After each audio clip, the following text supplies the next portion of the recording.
ማን ነው? እኛን ለማዳን ለብሶት የመጣው ሥጋ።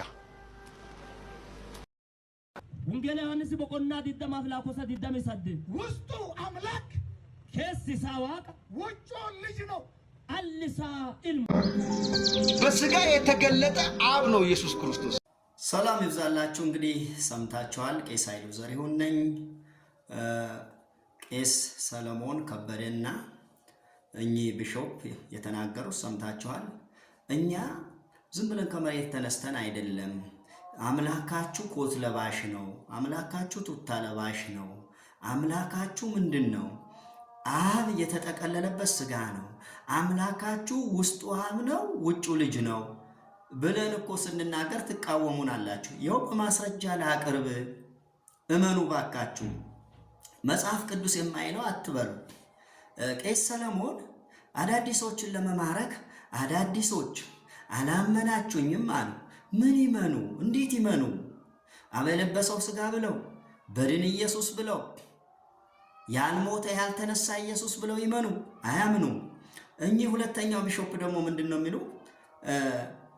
ህዝቡ ለማረጋጋት እንግዲህ ሐዋርያት ቤተክርስቲያን አሁን ላይ ያለው ነገር ትንሽ እንቅስቃሴው ከባድ ስለሆነ እዚሁ ባካችሁ ቁጭ በሉልን በእናታችሁ ያለው ይመስላል። ውስጡ አብ ውጭው ልጅ።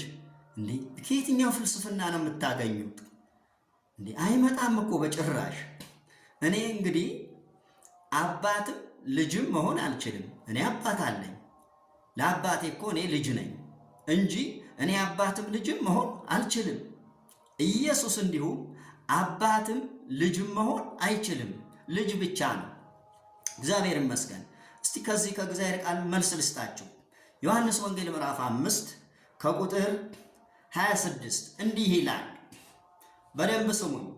አብ በራሱ ሕይወት እንዳለው እንዲሁም ደግሞ ለወልድ በራሱ ሕይወት እንዲኖረው ሰጥቶታልና የሰው ልጅም ስለሆነ ይፈርድ ዘንድ ስልጣን ሰጠው።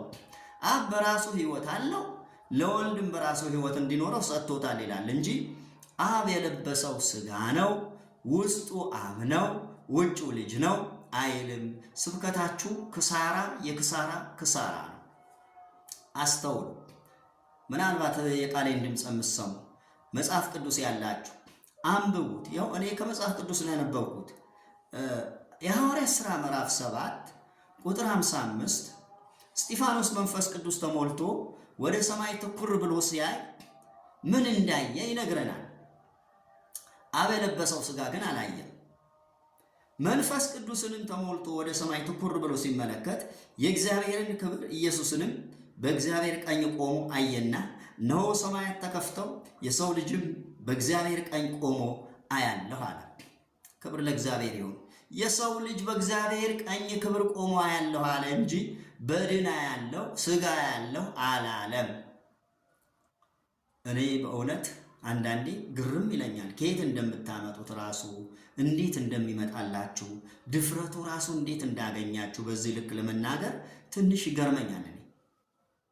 ለምሳሌ ማርቆስ 5 ቁጥር 6 ላይ ሌጌዮን የተናገረው ደግሞ አንድ ነገር ልጨምርበት።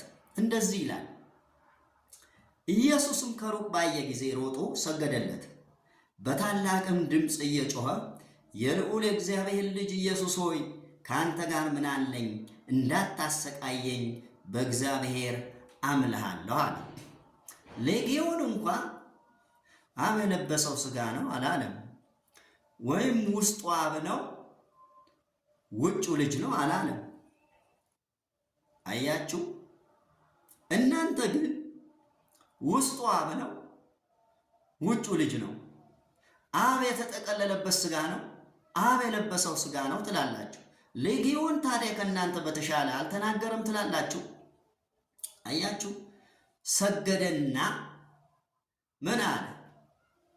የልዑል የእግዚአብሔር ልጅ ኢየሱስ ሆይ አለ። እናንተስ ምን እያላችሁን ነው? አብ የተጠቀለለበት አብ የለበሰው ሥጋ። እባካችሁ እመኑ። ከዛ ሳመኑ ነገ ጠዋት ደግሞ ሚዲያ ላይ ወጣችሁ 40 ጠመቅን፣ ኧረ ድንቄማ ጠመቀች፣ ተጠመቀ ምን ሊሰራ ነው? ከዛስ ተንቦጫረቀ ወይስ ተጠመቀ? በለበሰው ስጋ አምኖ ቢጠመቅ እኮ ተንቦጫረቀ ነው።